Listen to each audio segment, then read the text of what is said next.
listening to IWW Radio, coming to you from Niagara Falls, Ontario, Canada. And in the house today, we have Courtney Dickinson. Courtney, welcome to the show. Thank you so much for having me. Few questions here in regards of your history. How did this all begin for you? Well, when I was probably about 5, maybe younger than 5, I started just kind of singing around the house, and my mom put me in beauty pageants. Cool. For mostly the talent part, not necessarily the beauty part, but there just weren't a lot of good competitions that were great for young kids. Mm-hmm. So that's kind of how it started. And then from there, we've actually ended up finding some competitions that were great for kids called American Kids. And I did that for a while, and one thing just kind of led to another from there. I was in acting for a little bit, went out to Los Angeles, and had a little bit of success with commercials mostly. But I met this vocal coach while I was out there, and I don't really remember how we ended up meeting, but he kind of gave me some really good advice at the time, and he said, you know, if you divide yourself between 2 things that you want to do, acting and music, you're only going to get half. You need to go all in with one, and then when you get there, then you can add on, you know, another one. So with some people that's true, some not. But for me, I found that that was definitely true because country music was in Nashville. I wasn't going after the pop radio, which would have been LA, and acting was LA. So I couldn't split my time between Nashville and LA. So I chose music at around 12 years old and did my first EP, I think at 15. And ever since then have just kind of been going back and forth from Nashville and recording music, playing shows, writing music. So it really started about 12 years ago, 12 years old. Cool. Well, let's listen to the first tune here, Young Forever.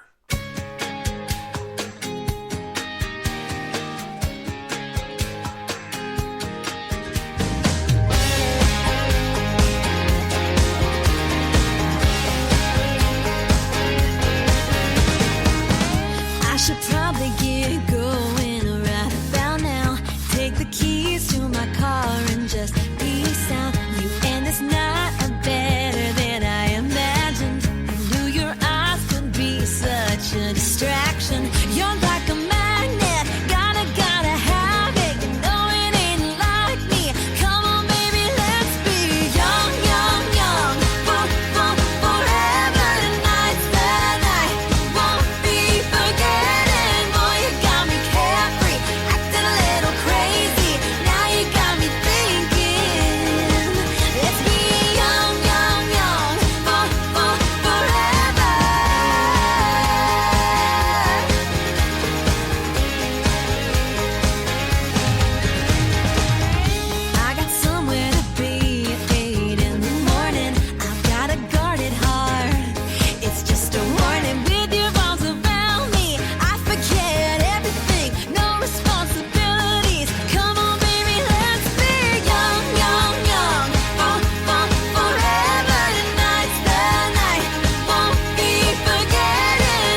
listening to IWW Radio, coming to you from Niagara Falls, Ontario. And in the house today, we have Courtney Dickinson.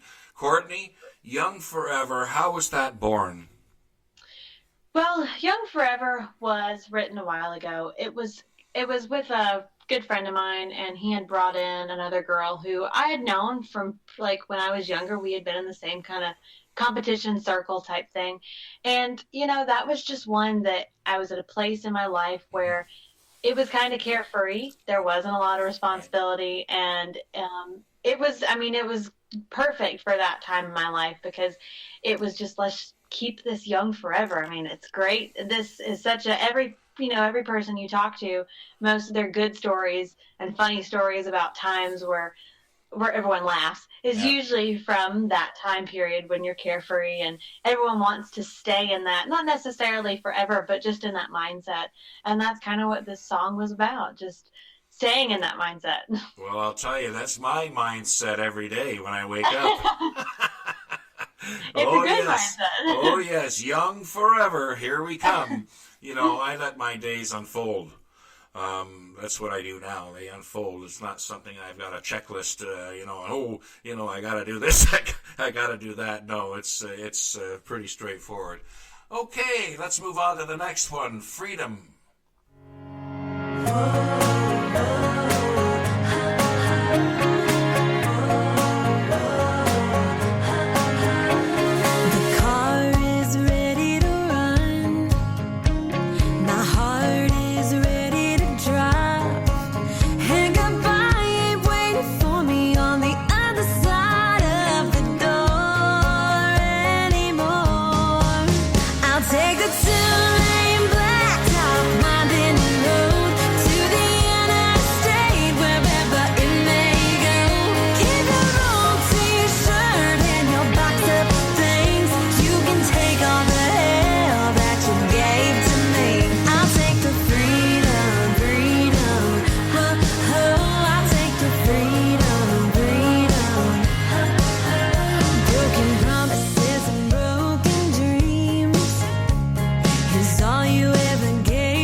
Listening to IWW Radio, coming to you from Niagara Falls, Ontario, Canada. Courtney, how about Freedom? How was Freedom born? Freedom is my most current single at the moment until I put out more music. And it was, Freedom was cool. It was first writing session I'd ever had with the person that produced this, Max Gabriel. Yeah. And I'd written with Chris before, who was our co-writer. And it's funny that there wasn't a plan we first started talking about, let's write a song that has something to do with the road and driving and getting, and then one thing led to another. And then at that point in time, this was kind of about a past relationship, but this past relationship that the song was written about was not current at all. It had been done for a long time, and I was in a currently new relationship at the time that was going great, but it was reflecting back on it of kind of, man, it would have been nice to know this then. Like, you can get out. It's, and it's a freedom that and so it kind of became that anthem for a lot of people. And I had people writing me saying, thank you so much. And that's what makes it all worth it. But then for me, the song became a new meaning. I recorded the song and I promoted it myself to secondary radio and got it top 40. And the line, I've got nothing to lose, that was kind of my motto with all the promotion. I was like, I've got nothing to lose. If these radio people say no when I call and ask, okay, they weren't playing it beforehand. So, and if they say yes, then so it kind of transferred meanings, I guess, for me. Excellent. Well, let's move on to the last and final one, So Over the Rainbow.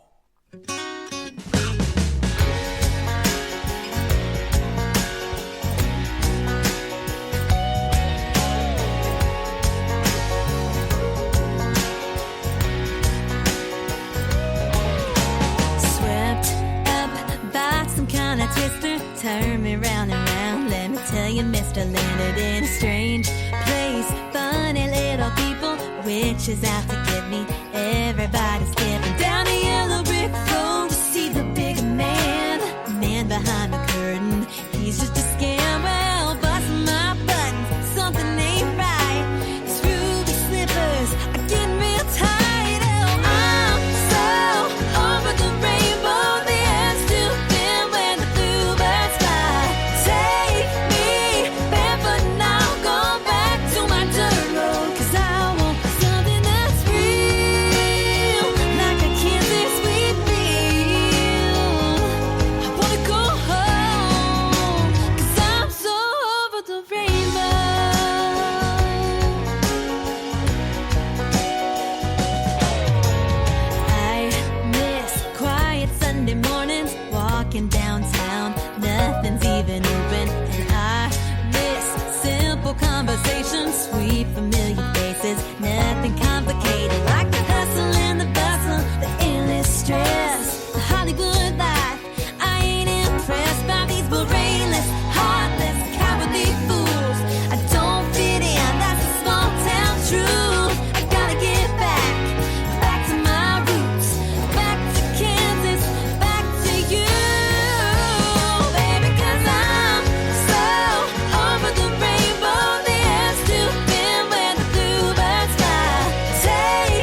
You're listening to IWW Radio, coming to you from Niagara Falls, Ontario, Canada. Why do I always screw that Canada up? I mean, you know what it was? Is I got thinking of your name, Courtney, in Canada. You know what? No, I'm just kidding. So anyway, so Over the Rainbow, give our listeners a little, how that was born. Well, this song I actually did not write. Right. It was one that was written by three great writers, Laurie White, Sarah Buxton, and Eric Pasley. And I heard it when I was so young, and it was from when I did my first EP at 15. We went to some different publishers to listen to some music, and this was on there. And I don't necessarily know if they would have given it to me at that point anyway, because it was a newer song at the time, and I think they were kind of wanting to give it to some A-list or B-list artists, and I wasn't either at the time. So when I did my later EP in life, I called and we wanted to see if they still had it, just hoping, well, maybe. And they did. They hadn't given it to anybody yet, so they offered it and they let me record it. And it was always one of my favorites, and it had been my favorite for years. So it was an honor to be able to record that. And Eric Pasley, actually, my producer, played for his opener at a show, and Eric Pasley's bus broke down and they had to go pick him up, and he actually played him the song, and that was kind of cool. And then they brought me backstage after the show, because I was going to that show to see the producer, and he told me how he loved it. It was a great version of it. So that was cool too, to be told by one of the writers, and then, someone also who is doing music, professionally and doing great, to tell you that. It was really cool. Well, that's what it's all about, right?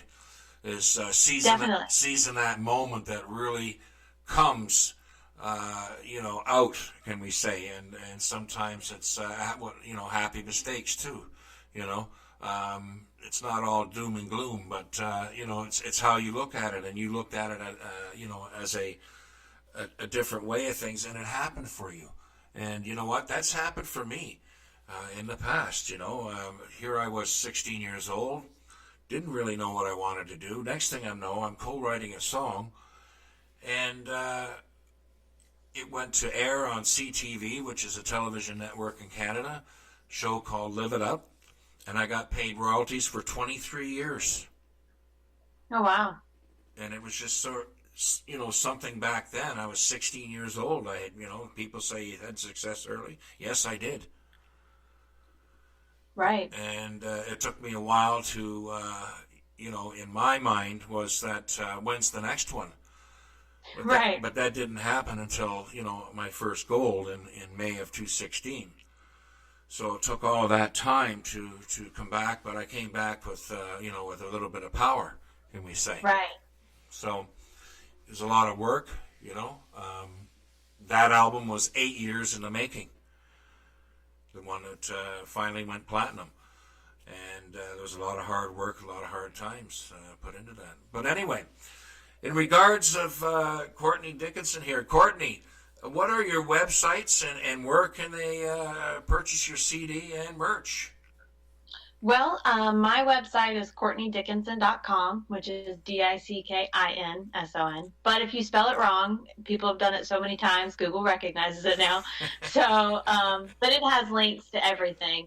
Instagram, Facebook, Twitter, all the streaming websites that have my music, Spotify, Pandora, all the above. And then, of course, you can buy it on iTunes, and it's on Apple Music. It's pretty much anywhere that you can possibly stream, listen, or download music.